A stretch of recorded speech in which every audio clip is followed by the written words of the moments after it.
Esta es una serie de webinarios que surgió de una reunión que tuvimos aquí en Vermont el año pasado, donde se formó un grupo que se llama Comamos, es la traducción de Let's Eat, Educación para las Transformaciones Agroecológicas. Y pueden ver en la pantalla al comité organizador de este grupo, que tenemos gente de Estados Unidos, Canadá, México, Bolivia, España y nada más. Entonces somos un grupo bastante internacional con la intención de poder aprender y compartir sobre programas educativos en las diferentes instituciones que tengan un interés y un compromiso con la transformación agroecológica. Y lo que hemos estado haciendo es pedimos a cada uno de los programas presentar un poco sobre su historia, sobre su contenido, y creo que ya llevamos como 4 de diferentes lugares. Y no sé, Yanika, si vas a presentar el que viene después, pero eh, si quieren estar en nuestra lista de acceso para recibir email, por favor, nos pueden hacer saber por el chat o pueden ir también a la página web del Instituto de Agroecología de la Universidad de Vermont, donde hay información también. Muchas gracias de nuevo por estar con nosotros y muchas gracias a Juliana y a Alejandra por compartirnos su experiencia de la maestría en la Universidad de Veracruz. Con esto se lo paso a Jánica para hacer unas presentaciones. Buenos días, buenas tardes a todas y todos. Mi nombre es Jannica Andersen, soy investigadora en la Universidad de Maine y colaboradora del Instituto de Agroecología aquí en la Universidad de Vermont. Estoy muy emocionada de presentar a dos mujeres increíbles a quienes admiro mucho, Alejandra y Juliana. Ale es investigadora por México en la Universidad Veracruzana, donde forma parte del núcleo académico de la Maestría en Educación para la Interculturalidad y Sustentabilidad, la MAIS, así se llama el programa. Además, es colaboradora del Instituto de Agroecología de la Universidad de Vermont. Desde la investigación Acción Participativa, acompaña a comunidades campesinas en su camino hacia la soberanía alimentaria. Desde la agroecología y su formación interdisciplinaria en ecología y agroecología política, busca aportar a la creación de una academia comprometida con los procesos sociales, no extractiva, no violenta y epistémicamente justa. Juliana es investigadora titular C en el Instituto de Investigaciones en Educación de la Universidad Veracruzana y la coordinadora del programa MEIS. Es integrante del cuerpo académico llamado Territorio, Comunidad, Aprendizaje y Acción Colectiva y la coordinadora del grupo de investigación Acción Socioecológica. Es doctora en filosofía y en educación, maestra en psicología y experta en agroecología. Trabaja en temas que enlazan filosofía, educación, naturalezas y culturas.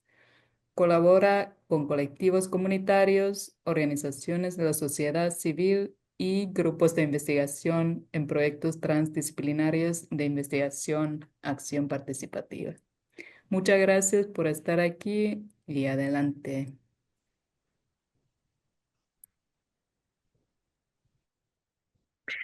Muchísimas gracias, Yanika, Ernesto. Muy contentas de estar aquí para compartir la experiencia de la MAIS, ¿no? Y abrir al diálogo. Eh, no sé, Ale, ¿podrías presentar am, las diapositivas? Eh, Les cuento que la maestría en educación para la interculturalidad y la sustentabilidad nace como un deseo compartido en 2013 y en eso que es gestar colectivamente un sueño, nos llevamos, sí, algo de tiempo y una de las acciones primeras muy importantes fue crear un espacio de diálogo para aprender de varias experiencias y para también poner a discusión lo que serían como las bases de este trabajo. Entonces, si pasamos la otra diapositiva, Ale, en 2014 generamos una serie de conversatorios sobre interculturalidad, sustentabilidad y educación, mm, invitando a personas, ¿no?, que tenían mucho para aportar desde sus experiencias y de su pensamiento a estos conceptos clave en esta maestría, ¿no?, que se dedica justo a la intersección entre lo intercultural y lo sustentable, y dentro de esta intersección la agroecología cada vez más va ganando espacio. Y trabajamos dialogando para conocer diferentes Mm. concepciones, ir afianzando nuestra propia visión de lo intercultural y de lo que se llama sustentabilidad. Actualmente, quizás bueno, desde hace algún tiempo, trabajamos más con la noción de decolonialidad que de interculturalidad y lo sustentable también puesto más en diálogo con las visiones de buen vivir que tenemos nutridas en diferentes territorios indígenas de Abya Yala y de México. También nos pusimos a dialogar sobre las perspectivas éticas, las disputas políticas en este campo, cuáles serían también las premisas epistemológicas y las metodologías que nos interesaban tejer, ¿no?, construir en este trabajo, y pensando todo eso desde el rol tan importante de la educación, de este esfuerzo reflexivo colectivo, ¿no?, que fue parte de la gestación de la maestría con esta orientación a su co-creación. Nace el primer libro que permite sí, conocer, ¿no?, este caudal de ideas, de reflexiones, que son una especie de cuna afectivo y intelectual de la MEIS. Pasamos la diapositiva siguiente, por favor. ¿Cómo nos posicionamos, ¿no? El posicionamiento ético, político y educativo de esta maestría em, se puede plantear como un horizonte, ¿no? Un esfuerzo autorreflexivo, autocrítico y compartido como reflexividad colectiva para generar espacios cada vez más decoloniales, anticapitalistas, ¿no?, sensibles y transformadores, donde siempre que posible de los racismos, muchas veces invisibilizados en nuestras dinámicas, ¿no?, institucionales y más allá. También hay un esfuerzo antipatriarcal y no adultocentrista, ¿no? Hay un posicionamiento explícito de construcción de justicia epistémica y justicia más allá, social y ambiental. Eso pensado siempre con los colegas, profesores, profesoras y las y los estudiantes, como decía, ¿no?, desde un esfuerzo sensible para transformar los micropoderes, las microdinámicas al interior mismo de las relaciones pedagógicas en la maestría y más allá, ¿no? Como construyendo también horizontes de relaciones, vinculación con los colectivos, comunidades de práctica con las que colaboramos. Hay un enfoque de investigación, acción participativa, ¿no? Un trabajo desde las investigaciones colaborativas, la investigación implicada, militante, vinculada, Y sí, hablamos cada vez más de colaboración, no solo de participación, para hacer énfasis en los codiseños, ¿no? Eso que es sentar a dialogar con los colectivos de base, de colaboración, para pensar eh, qué es importante comprender de los procesos para poder transformarlos. Entonces, la MEI se sitúa muy claramente, de manera muy explícita, en una frontera entre la academia y el activismo, con una intención declarada de aportar a las pequeñas y grandes transformaciones en los territorios, desde esta alianza con colectividades organizadas, ¿no? Y la auto y correflexividad, hasta donde nuestra mente colectiva y nuestro corazón compartido nos permite ver y hacer, ¿no? Ahí está una fotografía de colegas que nos ayudaron a coordinar los esfuerzos también para un segundo libro colectivo, que se llama La Academia Movilizada en Defensa de la Vida, una experiencia mexicana. Y es, es uno de los varios frutos de este esfuerzo reflexivo interno, ¿no? Como de las participantes, los participantes para es- eh, colegas, profesores y estudiantes de la MEIS, para pensarnos desde nuestro quehacer, identificando nuestras limitaciones y también las potencias de este esfuerzo colectivo, ¿no? De aprendizaje continuo y de apertura a los cambios necesarios para fortalecer también, fortalecernos como actoras y actores políticos, político-epistémicos. Cambiamos, Ale, por favor.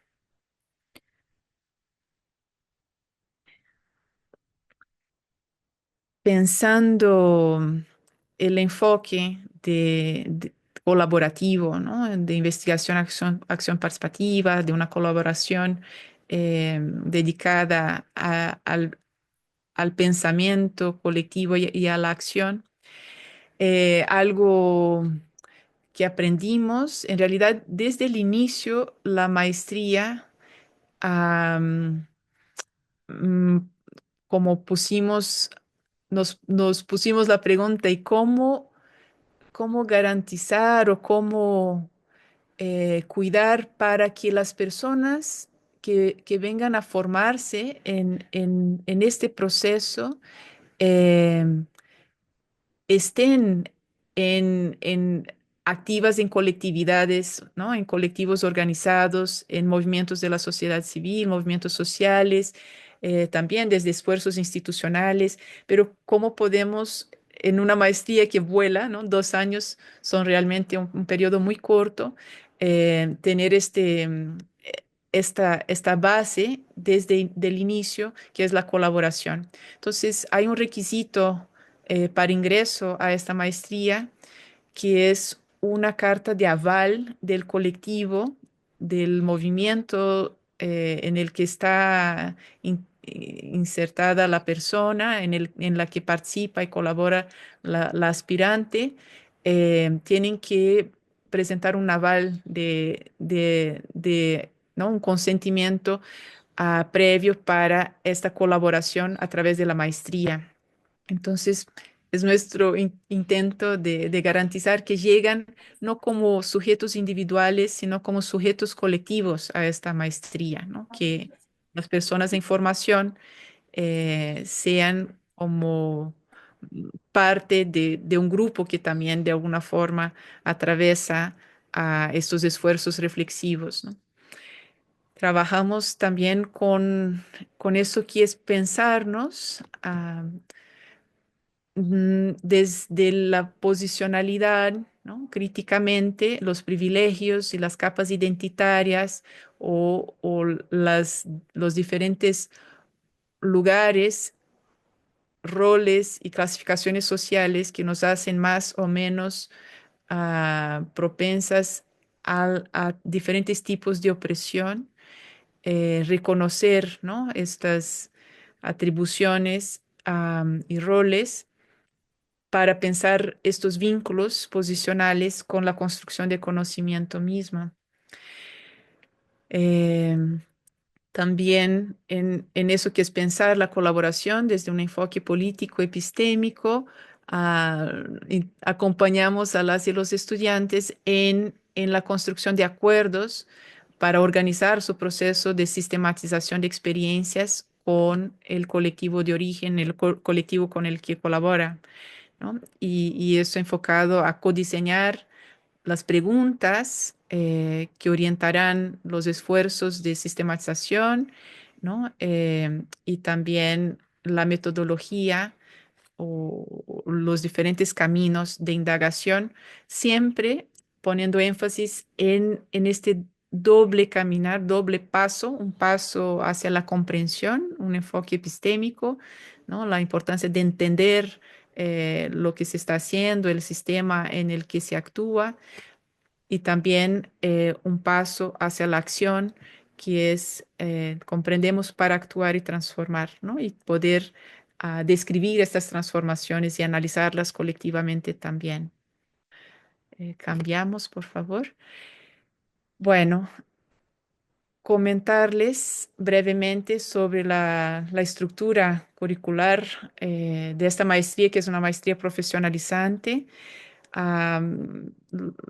Básicamente, el primer año está enfocado a estas bases, pensando las epistemologías de la interculturalidad, a las nociones de sustentabilidad y buen vivir, ampliando estas sensibilidades reflexivas.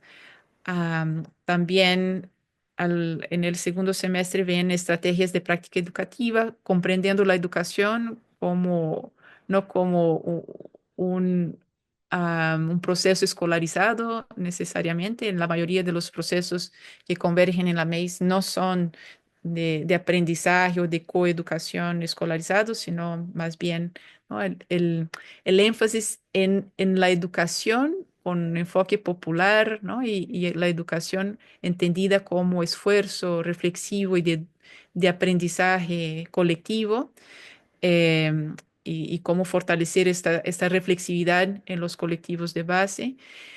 Y la investigación, acción participativa son las cuatro experiencias educativas clave, y transversalmente trabajamos con sistematización de experiencias. Y entre las optativas están cursos como el de negociación y transformación de conflictos, estrategias de vinculación social, territorio e interculturalidad, y educación y autonomía. Bueno, aquí les dejo con este primer panorama de la maestría, y ahora paso la palabra a Alejandra, por favor. Gracias.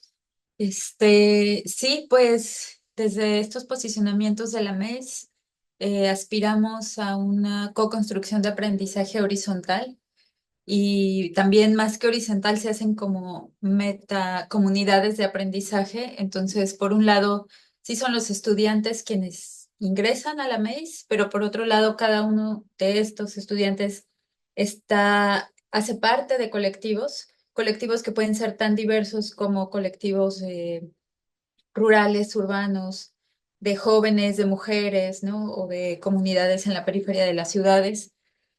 Y entonces llega cada uno de estos estudiantes con como representante de estos colectivos a insertarse en la MEIS. La MEIS sí como un cuerpo académico de profesores y profesoras, pero también con las actividades complementarias, con invitados e invitadas que siempre tenemos, ¿no? Para irnos enriqueciendo, con visitas al campo, y luego también el aprendizaje entre los y las estudiantes es muy rico. Entonces, se hace como tratando de evitar pues esta verticalidad, pero se hace natural que haya tantas como burbujas, tantas explosiones de aprendizaje y de experiencias, de muchos antipensares que se comparten ahí. Un ejemplo de estas experiencias fue hace quizás un mes, en donde hablando de colonialidad invitamos a Eneida. Eneida es, de hecho, la mamá de una de nuestras compañeras nahuablantes, estudiante nahuablante. Eneida es náhuatl, pero trabaja en procesos pues, de defensa del territorio, en escuelas comunitarias, en la región Totonaca, en el estado de Veracruz. Y ella nos empezó a hablar de su propuesta, ¿no? Y entonces también nos trajo este textil en donde las comunidades con las que ella trabaja representaron un poco su historia. Por ejemplo, en la parte baja vemos el florecimiento de la cultura totonaca, ahí luego vemos la zona arqueológica o el icono de la zona arqueológica del Tajín, y luego cómo llegó la invasión europea de los españoles a acabar con la palabra, ¿no? Y luego cómo hasta el final del textil se ve como aunque el árbol de la palabra o de la cultura ha sido pues cortado, las raíces quedan, ¿no? Entonces, a partir de esas raíces, ¿cómo se puede volver a florecer? Y es el trabajo que en esta región están trabajando a través de muchas formas, por ejemplo, las artes o artesanías, pero mucho más allá como como una labor manual, sino como una forma de reivindicar su cultura. Y también las escuelas, ¿no? En donde ella nos cuenta cómo la escuela va mucho más, o sea, sobrepasa y desborda el concepto de un aula, ¿no? En donde para los niños y las niñas o los jóvenes, incluso pues en su epistemología, en su ontología, las montañas también son nuestras maestras, los ríos también son nuestras maestras, ¿no? Entonces, eh, aprendimos mucho de Neida y ella es un ejemplo muy bonito, su visita de cómo se enriquece aspirando a esta justicia epistémica y de tanta riqueza cultural que hay por acá. Y bueno, pues así estamos con 5 generaciones de la MEIS. Esta es la foto de la primera generación en el 2015. Luego 2017, segunda generación, tercera generación, cuarta generación que están empezando a titularse. Y la quinta generación, que es la generación vigente, es con la que estamos. Y bueno, esta foto fue tomada el primer día de que nos unimos. La mayoría físicamente había 4 compañeras virtuales, 3 compañeras virtuales, pero aún así pusimos una ofrenda para intencionar y para compartir colectivamente nuestro deseo de aprender, de coaprender, ¿no? De reflexionar y de impulsar procesos. Entonces, bueno, ¿cuál es el perfil de estos estudiantes en estas 5 generaciones MEIS? Vemos que hay una parte importante de mujeres, en su mayoría han sido mujeres, los hombres han sido minorías, eh, y hay un rango de edad muy amplio, digamos, desde los 23 años hasta los 55 años, pero el 40% de los estudiantes han estado entre los 29 y los 32 años. También esto nos habla y se ve mucho, ¿no? Cuando nos reunimos, que hay mucha experiencia, que hay mucha apertura y nos estamos compartiendo entre todos, ¿no? Entre todas. En general, la mayoría de los estudiantes han sido mexicanos, mexicanas, pero hemos tenido 11 extranjeros provenientes de Colombia, Chile, Argentina y España. También compañeros cuya lengua materna no es el español, sino alguna lengua originaria, el náhuatl o el zoque, el náhuatl que es una lengua más presente acá en Veracruz, es la que ha estado más presente. Y más allá de cuál es el idioma con que mejor se sienten cómodos hablando, que no es nada trivial, por cierto, también llegan con sus formas de vivir, con sus formas de ver el mundo. Entonces, quiero compartirles una experiencia que tuvimos recientemente, en donde una compañera de Jalapa, estos son los lagos que están aquí en la ciudad de Jalapa, esta compañera trabaja con artes también para la defensa y cuidado del agua, de los manantiales que están alrededor de la zona de los lagos. Decía que ella se encontró visitando los manantiales un camaroncito de agua. Entonces estaba muy contenta, ¿no? Porque, bueno, como que hay fauna, en fin. Entonces una compañera que es náhuatl, ella dijo sí, pero en nuestra cosmovisión náhuatl, los caracoles son quienes atraen el agua, ¿no? Entonces ese caracolito, este camarón estaba ahí para llamar al agua, ¿no? Entonces es como darle un giro completamente a la interpretación de, hay fauna silvestre, no, ahí hay un sentido mucho más profundo y es que es este camaroncito quien está llamando el agua, ¿no? Como una especie de guardián de ese territorio. Eh, entonces, bueno, los temas de los procesos están aquí representados. Es una constelación muy amplia. No quiere decir que quien trabaja con derechos humanos trabaja solo con derechos humanos o con arte o artesanía solo con esto, ¿no? Sino que son temas que se van juntando y de una o de otra forma todos los proyectos abarcan muchos temas, ¿no? Entonces, total que es una constelación de temas. Y bueno, aquí vemos que la agroecología también está presente, ¿no? No es mayoría, pero sí, sí está presente. Y la otra son las geografías. El proceso de esta maestría, por estar tan, aspira a ser fuertemente territorializado, ¿no? Es decir, no vivo en un lugar muy lejano y voy a hacer esta investigación que le llaman como de paracaídas, ¿no? Voy, que es muy colonial, muy de la ciencia convencional, como voy, extraigo datos y me regreso, sino que las estudiantes viven en los lugares en donde trabajan porque son sus colectivos, son sus procesos, ¿no? No es que vayan a recaudar datos, sino que viven ahí. Entonces, por esta particularidad, en esta generación, los proyectos están muy concentrados en Veracruz, un poco en el centro de México, algunos proyectos en Chiapas e incluso hay una compañera, está empezando y tiene la intención de continuar en Chile y en Veracruz. Entonces es eso, los estudiantes vienen una vez al mes a estas concentraciones semanales intensivas para tomar clases, trabajar juntos, juntas y regresan a sus territorios, ¿no? Por eso es que está muy territorializado. Y bueno, para enfocarnos en los proyectos de agroecología, quiero compartirles dos ejemplos. El primero es en la Ciudad de México y se lleva a cabo, es el proyecto de Tania Arteaga. Y Tania trabaja en unos huertos escolares que están al sur, en el muy, muy sur, porque es la periferia de la Ciudad de México, en un pueblo originario. Saben que, bueno, pues la Ciudad de México, más allá del tamaño y de la extensión que tiene, pues hay pueblos que resisten, ¿no? Como con todas sus tradiciones. Y Tania trabaja en un huerto escolar de ahí y ella se posiciona mucho dentro en su oposición, perdón, al adultocentrismo. Entonces, trabajando con los niños como actores políticos dentro de la escuela, que a su vez puede ser extrapolado en sus comunidades o en sus familias. Entonces trabajan sí huertos, pero también la comida, la alimentación, la capacidad que los niños tengan la propia seguridad. Entonces, alguna de las herramientas que utiliza mucho con los niños y las niñas son estos diarios. Y entonces es muy bonito porque los niños, las niñas plasman ahí todos sus sentipensares, ¿no? ¿Qué me hizo sentir? Y más en niños urbanos, ¿no? Que hay una tendencia a alejarse de la tierra.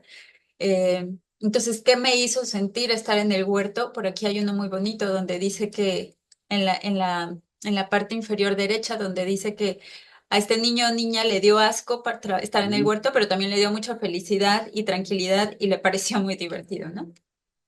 Este es un ejemplo de Tania. Hay otro ejemplo en la ciudad de Oaxaca, que este proceso es de Saúl Fuentes y trata sobre redes de consumo.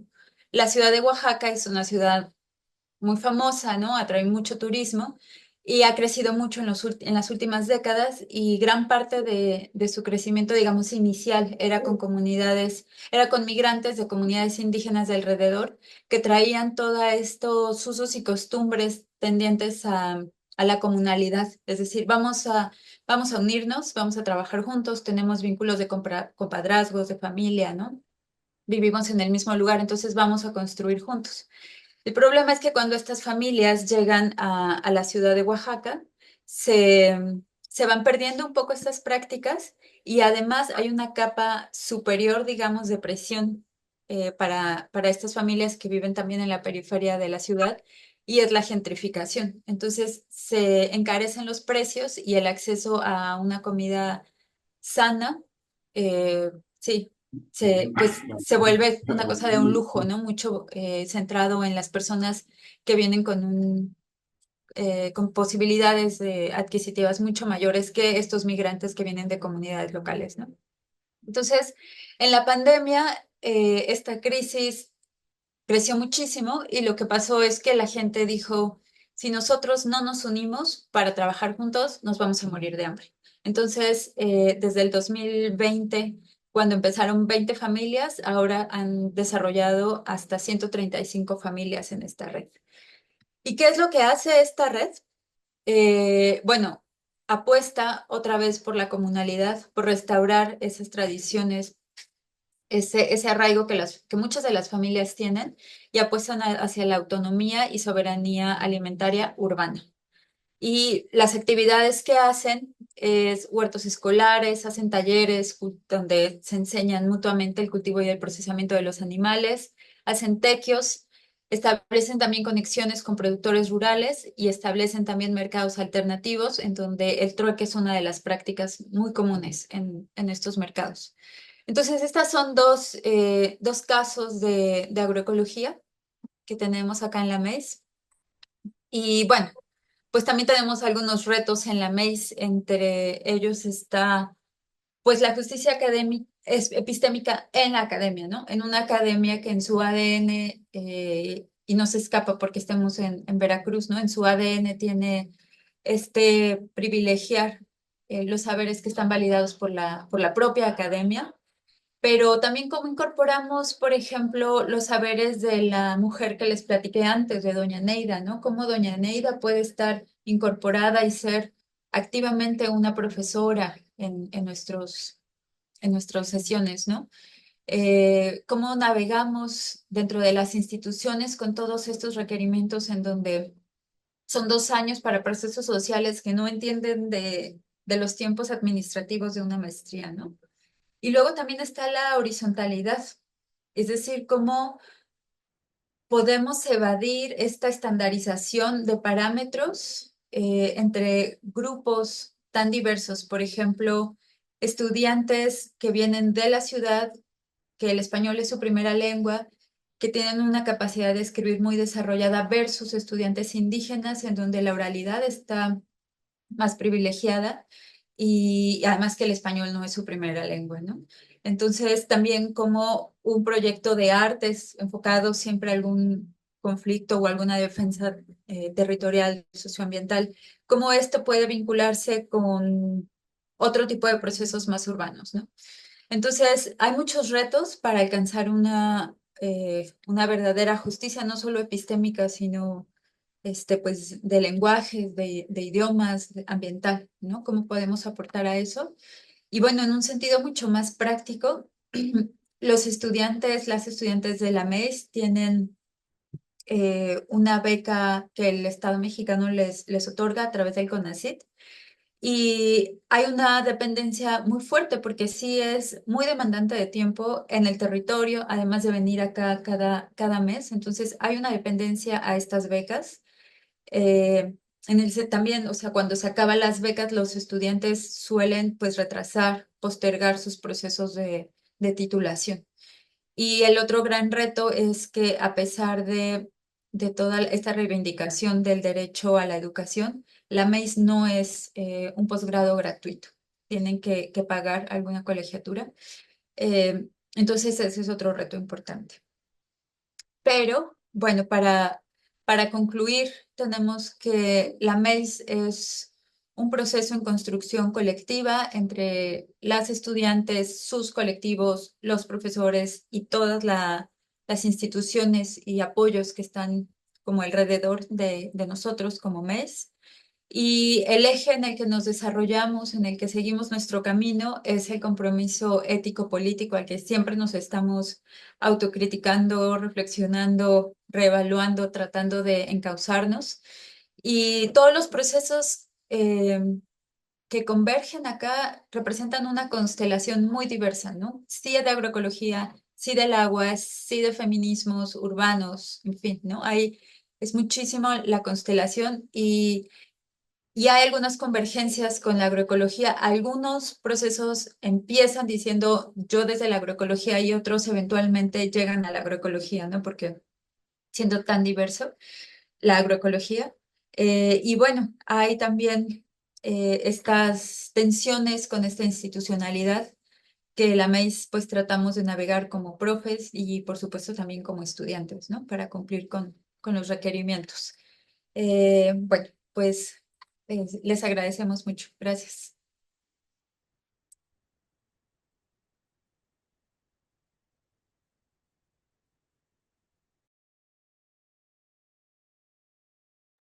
Felicidades.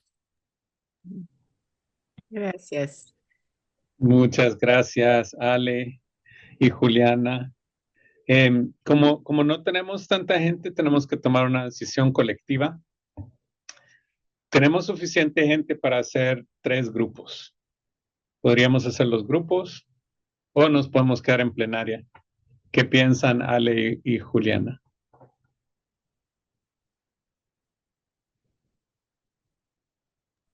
¿Qué pensamos? ¿Cómo perciben? ¿Alguien quiere opinar? Eh, yo sí, me adapto. Una forma u otra estaría bien. ¿Alguien tiende a una forma más que a la otra?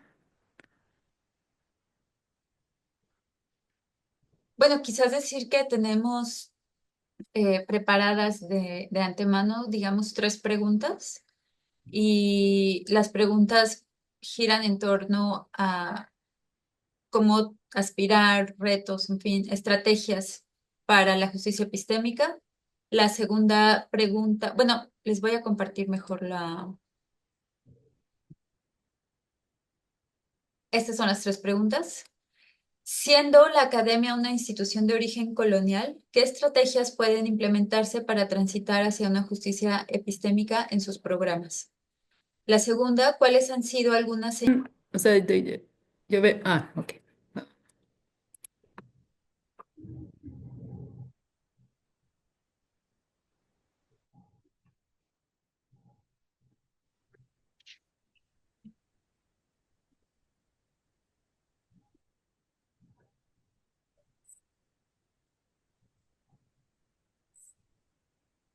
Qué sonriente viene Juliana. Seguro estuvo buena la discusión. Se congeló su pantalla en una sonrisa. No, está activamente riéndose. Sí, Ah, eh, sí, estuvo interesante. Convergimos mundos muy distintos y estuvo interesante. Pues gracias por participar en la discusión de grupo. Lo que queríamos hacer ahora es en plenaria como tener una discusión abierta, no necesariamente enfocada a la discusión de grupo, aunque si la discusión de grupo fue muy rica y lo quieren comentar o hacer alguna pregunta, se puede también. Pero yo tal vez la pregunta que haría más general al grupo es de la presentación que vieron sobre el programa de la Universidad Veracruzana, la experiencia de las compañeras y o la discusión que ¿qué resalta? ¿Qué tema, qué pregunta les surge después de toda esta interacción que hemos tenido juntos y juntas? Eh, entonces, abrirlo, yo puedo facilitar y vamos a pedir a Ale y a Juliana tal vez que sí nos ayuden un poco con las respuestas. Si alguien quiere hacer una pregunta o un comentario, tal vez puede levantar la mano, ya sea en el Zoom o físicamente. Yannick.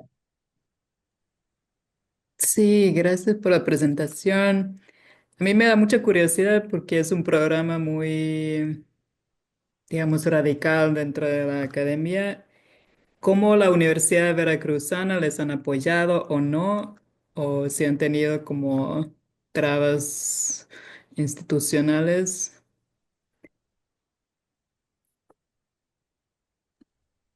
Eh, ¿Voy, Ale? Sí, gracias. Es una importante pregunta.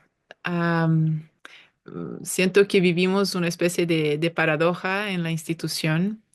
Se dan cuenta de que cada vez hay más personas intentando ingresar a la MEIS. Es una maestría, somos grupos bastante nutridos, como esta generación son 24 estudiantes. Y en un proceso selectivo cada vez hay más personas, como más de 90 aspirantes en esta generación. Y eso se vuelve conocido institucionalmente al interior del instituto donde está la MEIS. Entonces, hay un reconocimiento del éxito, ¿no? Y de cómo se busca y todo lo que se hace ahí. Eh, por otro lado, no recibimos todo el apoyo institucional que esperaríamos, casi al revés. Al inicio también había, como es un instituto de investigaciones en educación, pero las demás vertientes trabajando, personas trabajando en el instituto, em, no trabajan con investigación participativa y con investigación acción. Entonces, había un poco de separación, diciendo eso no es investigación propiamente. Am, bueno, se trata de una maestría profesionalizante cuyos documentos son de excelente calidad, en un sentido investigativo, ¿no? Entonces, no sé, hay como desencuentros en muchos sentidos, y un aislamiento en algunos sentidos institucionales, y eso también traspasa el tema recursos institucionales. Por otro lado, hoy estamos en una mejor posición porque es mm, indiscutible todo lo que se ha logrado construir, ya menos cuestionado. Y sí, no contamos con enorme apoyo, yo diría, pero ya nos cuestionan mucho menos que al inicio.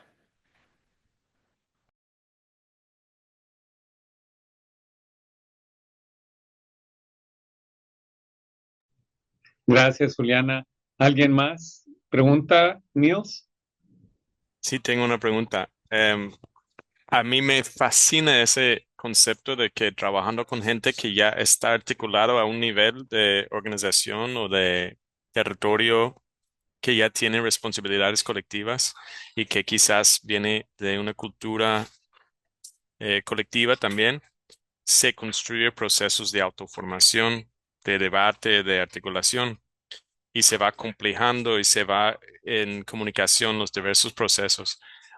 Siempre me ocurre la duda o pregunto, tanto con la maestría de Ecosur como con ustedes, cómo funciona cuando se desarrolla eh, un alto nivel de simpatía en este grupo que está trabajando, digamos, a un segundo nivel y como de que casi se forma grupo de base, aunque la gente no es del mismo territorio, se forma como un grupo muy coherente en su pensamiento también y a veces con como un enfoque similar de participación y luego con sus bases comunitarias, organizativas, quizás la participación es muy diferente y cómo navegan ese mar entre como compromisos diversos y a veces encontrados y culturas que se construye ya con personas adultas, jóvenes pero adultas, con lo que vienen trayendo como arraigo cultural y pues un poco esa dinámica entre organización de base y organización o articulación en el contexto de la maestría. Muchas gracias. Ale. Sí, pues bueno, primero decir que es increíblemente diverso el grupo, los colectivos que convergen acá en la MEIS. Hay desde, por ejemplo, el caso que... ¿Sí me escuchan? ¿Se congeló la pantalla? Hola, hola. Sí, escuchamos Sí, bien. perdón. Desde como el caso que compartí, que es Tania trabaja con niñeces, ¿no? Entonces las niñeces están un poco cautivas porque sus papás siempre los dejan ahí en la escuela y entonces, bueno, trabajan en el huerto escolar. Hasta colectivos de comunidades indígenas que ya tienen varios años, incluso décadas trabajando, ¿no? Entonces, el espectro de respuestas a tu pregunta puede ser tan amplio como estos colectivos, pero parte del proceso del enfoque profesionalizante es sentar algunas herramientas, ¿no?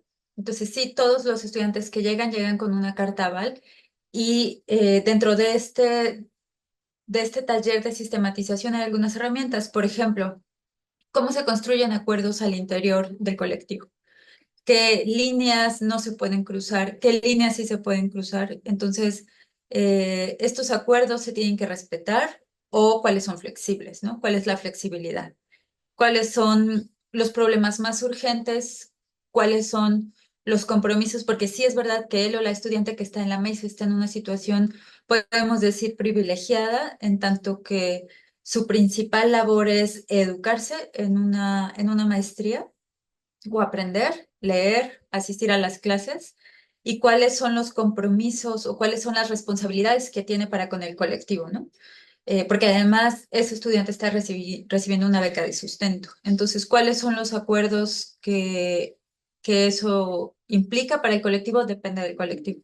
Entonces, yo creo que más bien la labor de la MEIS, es decir, es ofrecer algunas herramientas metodológicas para que se establezca de una forma, primero, transparente y segunda, justa en términos de los propios colectivos, ¿no? ¿Quieres enriquecerlo? Gracias, Alex. Sí, también pensando con Niels lo que dice del grupo que se forma en la MEIS y los colectivos diversos, tan diversos como bien dices, Ale, eh, pienso que eso no es algo menor, como falta también como caracterizar, como reflexionar sobre la fuerza de esta convergencia. Para mí es muy notable todo lo que se gesta ahí, como en términos de solidaridad, apoyo mutuo y, ¿no? Como un aprendizaje en gran medida tácito de las formas de poder organizativo, como en este nuevo colectivo, ¿no? Que es el grupo mismo de estudiantes y cómo eso reverbera en sus distintos espacios, territorios y colectividades. Honestamente, no. Puedo pensar en diferentes casos, pero sí falta comprender un poco más como, ¿no? Estas retroalimentaciones y bilateralidades también en este sentido, pero es muy evidente que es muy potente.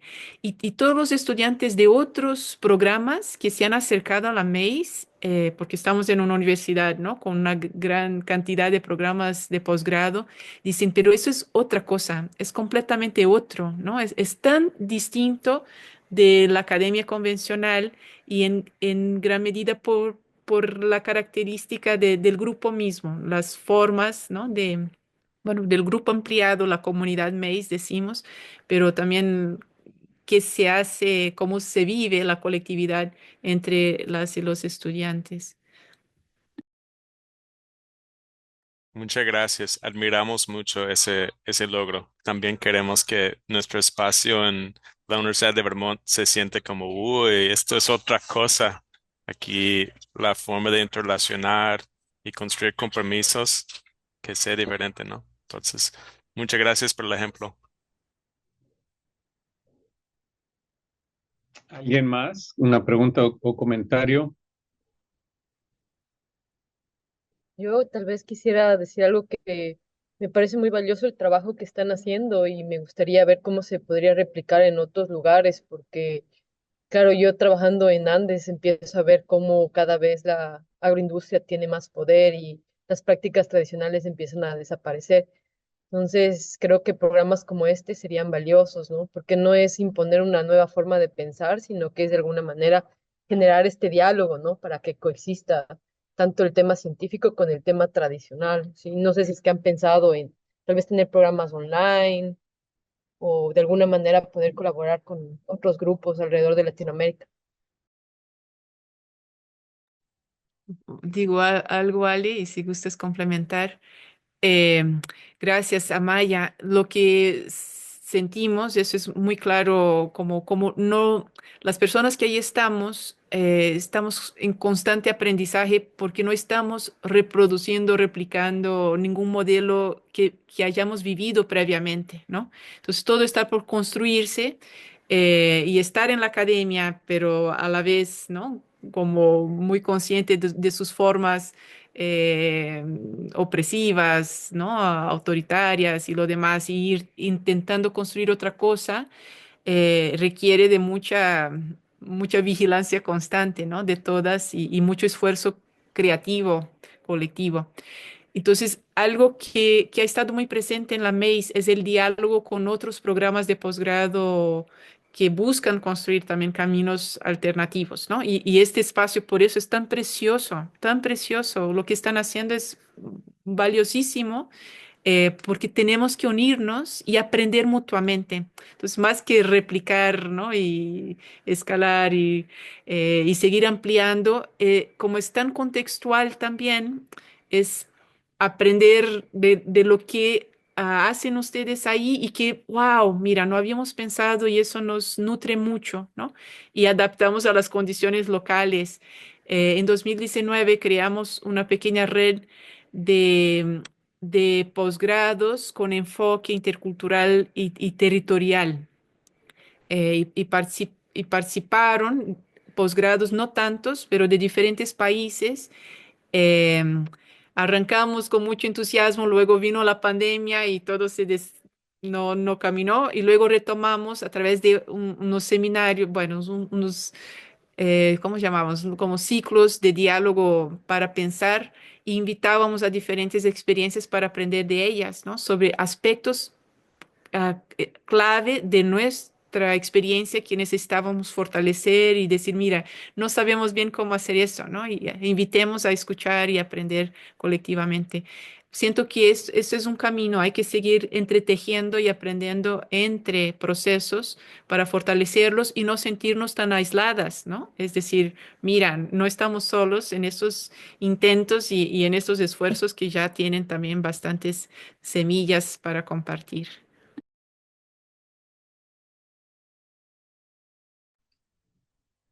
Gracias.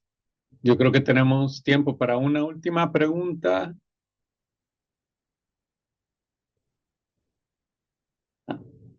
¿Alguien? Tomar la palabra. Rapidito, yo me siento súper impactado ahorita por el hecho de vincular UVM en Vermont con la UV. Yo fui a estudiar en la UV de intercambio en 2016 y conocí por primera vez la comunidad de Coyolillo en el municipio de Actopan, que queda como a una hora de Jalapa. Y ahí empezó una amistad muy bonita con quien ahora es mi pareja Daniela, y ella es de esa comunidad y llevo como 4 años viviendo ahí. Y tenemos una compañera en el colectivo donde estamos trabajando en Coyolillo, que entró a este programa apenas ahorita, que se llama Gabriela Cruzle Oliva. Y ya, o sea, y aquí estoy, me encontré en Burlington, Vermont ahorita, y ya, luego el mundo se hace más pequeño, y yo conozco a Ale por amistades mutuas aquí en Burlington, y de repente está en Jalapa, muy cerca de donde he estado viviendo yo. Entonces se siente bonito preguntarme qué podría hacer, o que ya este programa como que no dimensionaba bien de qué se trataba o cómo estaba organizado. Entonces se siente ya mucho más allá de la casualidad. Como que ya. Gracias por compartir su palabra, y muy bonito escuchar del trabajo súper importante que están haciendo. Ya, nada más eso. Gracias. Gracias. Gracias, Austin. Bueno, ya vamos llegando al final. Quería agradecerles de todo corazón a Juliana y a Alejandra, y aunque al principio estaba que no ha venido mucha gente, pues estuvo muy bonito también estar en grupo chiquito para compartir más directamente. Y para los demás, recuerden que este es un webinario que sigue. Creo que, Yannick, hemos tenido ¿cuántos? Este es el quinto. Cuarto. Cuarto. Porque uno se nos está escapando, uno de Noruega. Sí, lo vamos a hacer en noviembre. Ujú. Entonces, por favor, que sigan nuestros mensajes o en la página web del instituto. Tal vez lo podemos poner en el chat. para que se unan a estas conversaciones, porque nos encanta tener gente de todo el mundo que venga con diferentes experiencias y culturas. Y nuevamente no me aguanto por ir a Jalapa. Tal vez voy a aplicar al MEIS. Muchas gracias. Y gracias a Ceci y a Cristina por la traducción. Muchísimas gracias. Es maravilloso eh, cultivar, cuidar este vínculo con este equipo tan potente que son en la Universidad Vermont, en el instituto. Felicidades por esta iniciativa y muchas gracias por tenernos en este espacio para compartir un poco sobre este pequeño mundo que somos aquí en la MEIS. Muchísimas gracias. Gracias. Abrazos. Gracias. Gracias, un fuerte abrazo. Mucho. Muchas felicidades y abrazos. Hasta pronto.